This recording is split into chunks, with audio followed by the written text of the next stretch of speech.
श्री स्वामी समर्थ. माझ्या यूट्यूब चॅनलमध्ये स्वागत आहे तुमचं.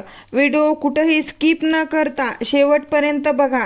तुमच्या घरात रोज भांडणे कटकटी होतात, घरात पैसा टिकत नाही, नवऱ्याची चिडचिड वाढते कारण तुमच्या किचनमध्ये तांदळाचा डबा आहे. पण आपल्याकडून एक मोठी चूक होते.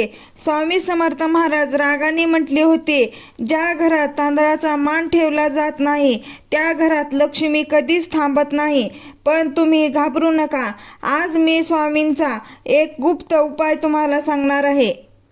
फक्त ही एक वस्तू तांदळाच्या डब्यात आजच ठेवा. 7 दिवसात तुमच्या घरात पैशाचा पाऊस पडेल, कर्जाचं ओझं संपेल, भरभराटी येईल. तर हा खूप प्रभावी असा उपाय आहे. तर सगळ्यात आधी हिंदू धर्मात तांदळाला अक्षता म्हणतात, म्हणजे ज्याचा क्षय होत नाही. तांदळामध्ये प्रत्यक्ष अन्नपूर्णा देवी आणि प्रत्यक्ष लक्ष्मीचा वास असतो. तर आपण काय चूक करतो मैत्रिणींनो, तांदळाचा डबा कधीही रिकामा ठेवू नये. डबा रिकामा म्हणजे घरात लक्ष्मी रिकामी असते. तांदूळ संपले तरी 2 वाटी तांदूळ तरी शिल्लक ठेवायचे. तर संध्याकाळच्या वेळी दिवे लागल्यानंतर चुकूनही तांदळाच्या डब्याला हात लावू नका. संध्याकाळी लक्ष्मी विश्रांत घेत असते, तिला त्रास दिला तर ती रागावते. तर काही महिला तांदळात किडा लागू नये म्हणून लोखंडी खिळा टाकतात. चुकीचे आहे हे. लोखंडी खिळा म्हणजे शनी आहे. लक्ष्मी आणि शनी एकत्र कधीच राहत नाहीत. दारिद्र्य येते. तर या 3 चुका ज्यांच्या घरात होतात त्या घरात कायम भांडणे, पैशाची अडचण येते, नवऱ्याचा पगार 1 तारखेला येतो आणि 10 तारखेला संपतो. असंच आहे ना. मग आता स्वामींनी सांगितलेला गुप्त असा प्रभावी उपाय आहे. तांदळाच्या डब्यामध्ये ही एक वस्तू ठेवली तर 7 दिवसात चमत्कार होतो. तर गुरुवारी सकाळी आंघोळ करून देवापुढे दिवा लावून 1 रुपयाचं नाणं घ्या. त्याला हळदी कुंकू लावा. 11 वेळा श्री स्वामी समर्थ या मंत्राचा जप करा आणि ते नाणं तांदळाच्या डब्यात सगळ्यात खाली ठेवा. तर याचं कारण काय? कारण नाणं म्हणजे पैसा, हळद म्हणजे पवित्रता, लक्ष्मी पवित्र पैशाकडे आकर्षित होते. हा उपाय केल्याने घरात पैसा टिकतो, भांडणे कटकटी होत नाहीत, कर्ज कमी होते.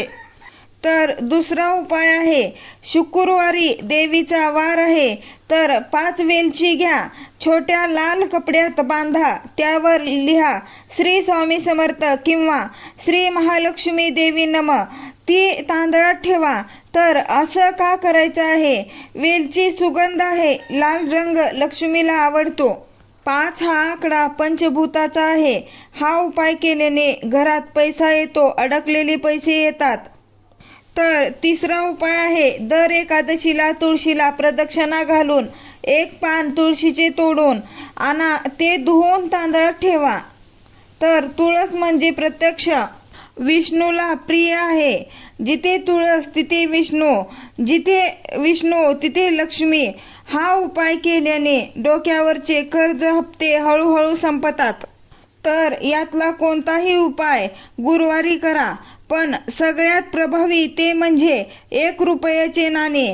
ते म्हणजे जे हा उपाय करतील त्यांच्या घरामध्ये नक्कीच धनलाभ, धनधान्याची कमी भासणार नाही. तर स्वामी आजही तेच सांगतात, तुमच्या तांदळाच्या डब्यात मी आहे, फक्त श्रद्धेने नाणं ठेवा. मैत्रिणींनो, नुसतं नाणं ठेवून चालणार नाही. या उपायाच्या 3 अटी आहेत, त्या पाळल्या नाही तर फायदा काहीच होणार नाही. नाणं ठेवताना घरात कोणाचेही भांडण नाही व्हायला पाहिजे. शांत मनाने श्री स्वामी समर्थ म्हणत ठेवा किंवा श्री महालक्ष्मी देवी असे म्हणा. डबा कायम अर्ध्यापेक्षा जास्त भरलेला ठेवा. लक्ष्मीला रिकामा डबा आवडत नाही, हे लक्षात ठेवा. हा उपाय केल्यावर कोणालाही सांगू नका, गुप्त ठेवा.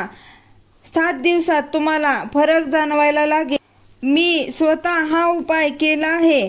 7 दिवसात तुम्हाला काय फरक पडला आहे ते नक्की कमेंटमध्ये सांगा.